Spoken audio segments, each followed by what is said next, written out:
Al-Halaj dan Siti Jenar.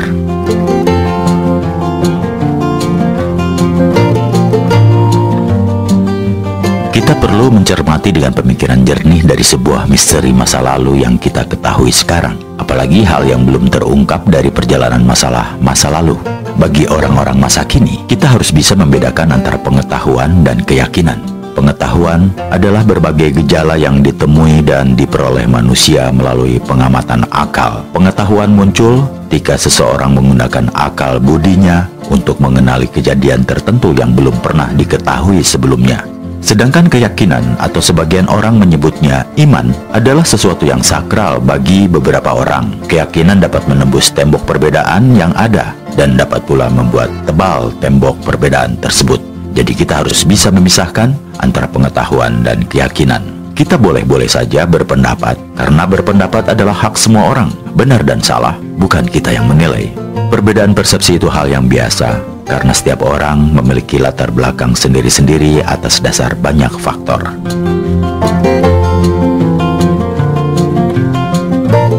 Seperti juga banyak cerita tentang Al-Halaj dan Siti Jenar. Berbicara tentang Al-Halaj dan Siti Jenar adalah bagian kecil dari sekian banyak simbol pencarian manusia terhadap yang transendental, yang secara harfiah dapat diartikan sebagai sesuatu yang berhubungan dengan transenden, atau sesuatu yang melampaui pemahaman terhadap pengalaman biasa dan penjelasan ilmiah. Keduanya, Al-Halaj dan Siti Jenar, merupakan pelaku spiritual yang telah melewati berbagai frase dalam pencarian tersebut. Walaupun ajaran-ajaran metaforisnya atau pemberian kiasan atau tamsilnya digunakan untuk menyingkap entitas Tuhan itu sendiri, kita tidak dapat menghilangkan jejaring makna di sekelilingnya yang saling berhubungan dan mempengaruhi ajaran-ajaran mereka sedikit banyak merupakan hasil refleksi atas pergulatan historis yang bermacam-macam. Memang harus kita akui bahwa para penulis sejarah tidak dapat merangkum seluruh kejadian dalam suatu kurun waktu karena berbagai keterbatasan. Maka teks-teks sejarah pun tercecer dengan bermacam-macam versi sebagaimana sejarah Al-Halaj dan Siti Jenar. Saat pihak mayoritas sibuk mengulas peristiwa sejarah Al-Halaj secara ansih, sekedar persoalan benar, salah, kufur, beriman, tanpa memperhatikan jejaring makna lain. Dalam buku yang berjudul Mystical Dimension of Islam disebutkan bahwa tragedi sejarah Al-Halaj adalah bersangkutan dengan institusi makna lain yang saling berhubungan, mempengaruhi, dan mengkontaminasi, terutama dalam persoalan politik, ekonomi, serta kebudayaan. Pangkal persoalan Al-Halaj dari sekian banyak versi, salah satunya menunjukkan bagaimana visi mistiknya tentang Tuhan. Berbicara masalah Tuhan sebenarnya sangat membumi. Ajaran-ajaran Al-Halaj saat itu dapat berkolaborasi dengan baik bersama pihak oposisi yang menghendaki perubahan sistem administrasi dan perpajakan agar menjadi lebih baik dan adil. Bagi pihak-pihak yang merasa dirugikan, laku spiritual Al-Halaj sekaligus keputusan politik yang berpihak pada kaum lemah tentu saja merupakan ancaman besar karena pihak kerajaan sendiri saat itu sedang mengalami dekadensi secara moral maupun material.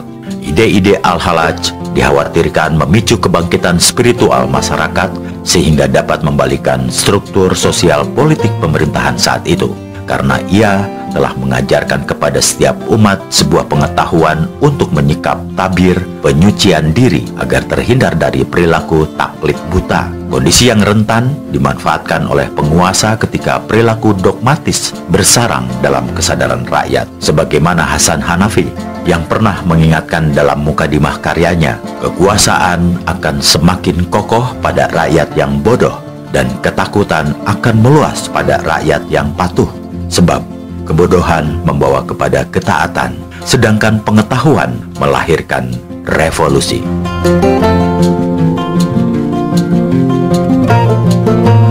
Visi seperti ini jelas berbahaya jika muncul dalam sebuah negara yang memimpin politik dan memimpin agamanya tidak menghendaki perubahan apapun sama sekali.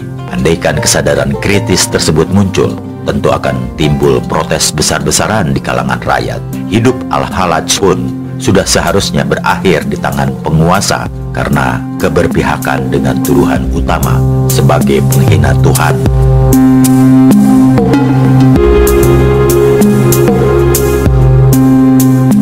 Tidak jauh berbeda dengan Al-Hallaj, tragedi di balik sejarah Siti Jenar pada dasarnya juga dapat dikatakan dalam kerangka mistik progresif. Bila Al-Hallaj hidup dalam pusaran sistem pemerintahan yang korup, maka Siti Jenar hidup dalam kekuasaan Demak Bintoro dengan pranata sosial feodalisme yang secara turun-menurun dilanggengkan sejak kerajaan pertama muncul di Jawa. Agus Sunyoto dalam pengantar hasil risetnya yang kemudian dibukukan sebanyak 7 jilid mengemukakan berbagai macam temuan paradoks ketika menelaah sejumlah sumber histografi sejenis babat yang sejauh ini banyak dipakai untuk menjelaskan ihwal Siti Jenar. Pertentangan-pertentangan itu muncul semisal saat proses pengadilan Siti Jenar dinyatakan bersalah karena ajarannya menyimpang. Pasalnya menurut kronologi waktu, tokoh-tokoh yang disebut sebagai anggota sidang Dewan Wali seperti Sunan Giri, Sunan Bonang, Raden Patah, dan Sunan Ampel sudah meninggal belasan bahkan puluhan tahun sebelum peristiwa itu terjadi. Lebih mengherankan lagi ketika sumber-sumber itu menyebutkan berubahnya wujud Siti Jenar menjadi cacing saat ia mendengarkan wejangan dari Sunan Kalijaga. Juga saat kematian, ia berubah menjadi anjing. Berbekal pendekatan perstahan disertai metode kualitatif, Agus Sunyoto selanjutnya melakukan penggalian data kepada para guru tarekat Akmaliyah yang dinisbatkan kepada ajaran Siti Jenar, yang diam-diam masih dianut masyarakat di Cirebon, Jawa Tengah, dan Jawa Timur. Ia juga memaparkan bahwa kontroversi Siti Jenar dalam histografi ternyata tidak dijumpai pada naskah kuno asal Cirebon, seperti Negara Kertabumi, Pustaka Raja-Raja di Bumi Nusantara, Purwaka Caruban Nagari, dan Babat Cirebon. Melalui para guru tarekat Akmaliyah serta sumber-sumber histografi asal Cirebon, ditambah sumber naskah dari Banten, sejarah Banten, ia memperoleh perspektif yang bertolak belakang dengan stigma yang berlaku atas tokoh kontroversial tersebut. Misalnya dalam jilid ketiga, hasil risetnya Agus Sunyoto justru menyandangkan atribut sang pembaharu pada sosok Siti Jenar sepulangnya dari menuntut ilmu di negeri Baghdad karena ia menghendaki suatu perubahan. Semangat pembaharuan Siti Jenar sendiri bertolak dari kesadaran spiritualnya, di mana kedudukan spiritual tertinggi tidak akan dicapai jika seseorang tidak memiliki kepedulian terhadap kehidupan masyarakat yang sedang terjebak dalam kebodohan, tidak memiliki semangat untuk membebaskan kaum tertindas, tidak terketuk hatinya untuk membebaskan para budak dari mata rantai perbudakan, atau tidak memiliki peran apapun bagi terciptanya suatu perubahan dinamika kehidupan.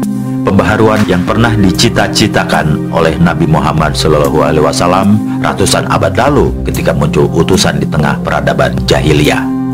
Pandangan tersebut kemudian dimulai oleh Siti Jenar dengan merombak tatanan sosial di sekitarnya, seperti saat ia menggantikan konsep Kawula Gusti menjadi sistem kemasyarakatan dengan menjadikan gagasan tentang umat sebagai poros, sebuah cita-cita tatanan baru atas sekumpulan manusia di suatu tempat yang berasal dari berbagai latar belakang kehidupan yang melakukan kerjasama untuk mencapai tujuan yang mereka harapkan dan disepakati bersama-sama menempatkan setiap individu pada derajat yang sama dan memiliki hak-hak dasar yang tidak dapat diganggu oleh siapapun.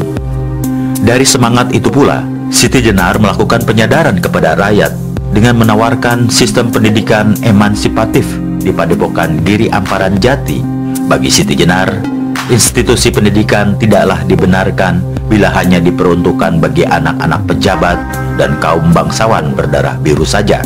Menurutnya, kaum-kaum kaula, anak para petani, nelayan, dan bahkan kuli-kuli miskin sekalipun juga berhak atas pendidikan yang setara karena manusia dengan sesamanya adalah sederajat. Puncak cita-cita pembebasan Siti Jenar pada akhirnya muncul dalam suatu khotbah saat ia menyampaikan kepada para pengikutnya tentang fitrah manusia sebagai makhluk merdeka. Maka tidak benar bila ada manusia digolongkan sebagai kawula dan sebagian yang lain digolongkan sebagai gusti yang sah untuk disembah dan boleh berbuat semena-mena terhadap sesama. Dengan ajaran metaforisnya tentang manunggaling kawula gusti, atau menyatunya kaula dan Gusti itu, ia kritik tatanan hierarki peradaban masa lalu yang timpang, tembok-tembok imajinatif yang membatasi kelas sosial, kaula dengan kelas sosial ningrat priai itu ia tembus. Bahkan kelak, tiap-tiap manusia akan mempertanggungjawabkan segala perbuatan di hadapan Tuhannya tanpa memperdulikan status-status sosialnya.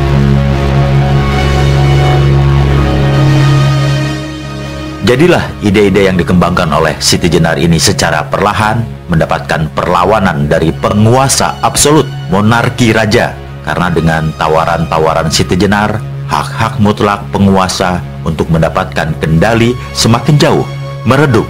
Bersama dengan pihak-pihak pendukung status quo, akhirnya penguasa berhasil membungkam ajaran Siti Jenar beserta para pengikutnya. Baik Al-Hallaj maupun Siti Jenar, keduanya memiliki citra yang hampir sama. Masing-masing teks sejarah yang mengitari kedua sosok tersebut, seperti yang pernah dikatakan oleh beberapa penulis sejarah yang saling mendekonstruksi, mencemari dan mempengaruhi satu sama lain, sehingga bangunan teks sejarah atas mereka yang selama ini dianggap kokoh dan mampu berdiri sendiri juga harus roboh karena tidak dapat dipertahankan konsistensinya. Akibatnya, makna atas tragedi Al-Hallaj maupun Siti Jenar pun tidak dapat kita tentukan secara pasti. Teks-teks sejarah keduanya ketika disandingkan menunjukkan bahwa marginalisasi terhadap Al-Hallaj dan Siti Jenar adalah proses yang tidak konsisten. Dengan bacaan intertekstual, stigma kontroversial atas kedua tokoh tersebut pada gilirannya harus diturunkan dari panggung pembacaan untuk memberikan ruang bagi makna-makna lain yang terpinggirkan agar bisa tampil. Wajah mistisisme Islam yang selama ini dipahami sebagai refleksi transendental menuju langit, pada gilirannya memiliki kesempatan untuk turun ke bumi.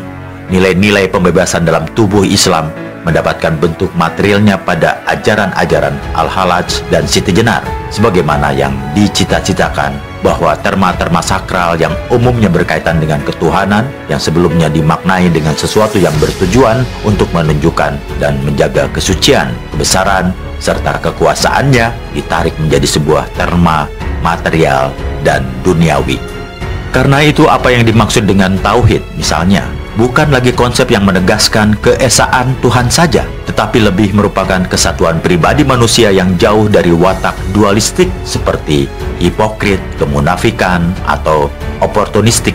Tauhid diwujudkan sebagai sebuah kesatuan kemanusiaan tanpa diskriminasi ras, tanpa pembedaan ekonomi, dan tanpa pembedaan kelas-kelas sosial.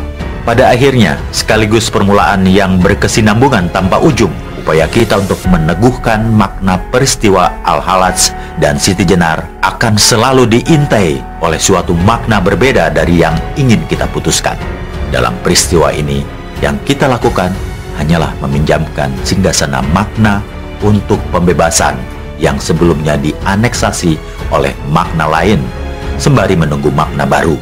Pergantian perspektif akan terjadi terus-menerus di tengah-tengah dunia yang banal dengan klaim kebenaran.